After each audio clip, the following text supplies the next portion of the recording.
Everything we think comes into existence. So only think things that you want to come into existence. How you think creates how you feel. How you feel becomes an emotion. That emotion becomes a vibration. That vibration becomes a magnet that attracts things to you. So you gotta protect your mind. And you gotta know it takes 3 minutes for your body to produce a hormone. Your thoughts produce chemicals. So you got a built-in CVS. You got a built-in pharmacy inside of your body. So when you think about something for 3 minutes or more, I'm great, I'm great, I'm great, I'm great. You said it. What's the word? What's the word? Dopamine. Dopamine. Your body is going to produce that naturally. 3 minutes or more with a thought that can activate that in your body. And then that chemical, that hormone becomes an emotion. That emotion becomes a vibration. That vibration becomes a magnet that attracts things to you. So create the world you want to live in because you're creating the world that you're living in. So create the world that you want to live in because you're creating the world that you live in. Keep it right in your head. Keep your thoughts good, not bad. Keep your thoughts decent, not indecent. Keep your thoughts full of faith and not doubt, because it is in your thoughts that is determined whether you will be happy or unhappy, whether you'll be healthy or unhealthy. The happiest person is he who thinks the happiest, most interesting, finest thoughts. And that is the fact. My definition of God, and this will address that question. I say that God is thought, and the Lord is the law by which thought operates. And in the Bible, God says, I am. And to me, I am is the revelation of God as thinking. And so I say that God is a man's very own thought. And the presence of God is in every man as mind. And God says again in the Bible, command you me.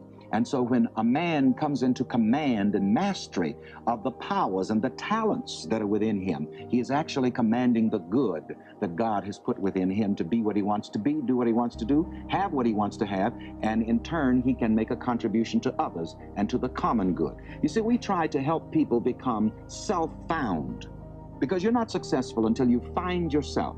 This is why people fail in relationships. This is why they fail in life, because they don't know themselves. The Greeks had the saying, man, know thyself. But Jesus said, you shall know the truth. You've got me preaching now. No, yes. Well, let me say, though, that I think, would you admit that what made your program really sell is you were teaching it to essentially let me tell you, the white people are paying me $10,000 an hour now to do prosperity seminars, because they understand the power of the mind. Black people were not brought here and taught the power of the mind. They were not brought here to use their minds. They were brought here to use their behinds as slaves.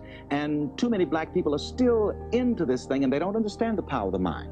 A black militant said to me in Chicago, Reverend Knight, what are you doing to help the black people? I said, I'm giving them positive self-image psychology, positive self-motivation. He said, that ain't S. And people have got to understand the power of the mind. Black people, and any people for that matter, need to understand mind power, green power, and vote power. And I'm preaching this from the pulpit, which is not the usual kind of gospel that you get in a black church or any church, unless it's one of the mind science type churches. And this is unusual for a black man to tell people about the power of the mind. A black preacher is supposed to be telling people about the pie in the sky by and by when you die. And I have the audacity to say, you can have it now. I have the audacity to say, hey, listen, you don't have to wait until God comes back from vacation. God is within you right here, right now, and you can get in touch with this God power and be what you want to be and do what you want to do right here, right now. There's only one thing in the whole universe over which you have complete control, and that is your thoughts. If you wish to change any of the conditions of your life, you have to change the thoughts that precede those conditions. You have to change what is going on in your mind. Whatever you believe with feeling, and this is the key, with feeling, and the more emotion you put into a belief becomes your reality. If you believe something that is positive or believe something that is negative, or as Henry Ford said, if you believe you can do a thing or if you believe you cannot, you are right. Most of the limitations we have do not exist in reality. They exist only in your own mind. We have a deep down desire inside of us to remain consistent, So we're always trying to view our world, rationalize our world, interpret our world so that it is consistent with what we have already decided to believe. However, if we begin to change our beliefs, we begin to change our reality.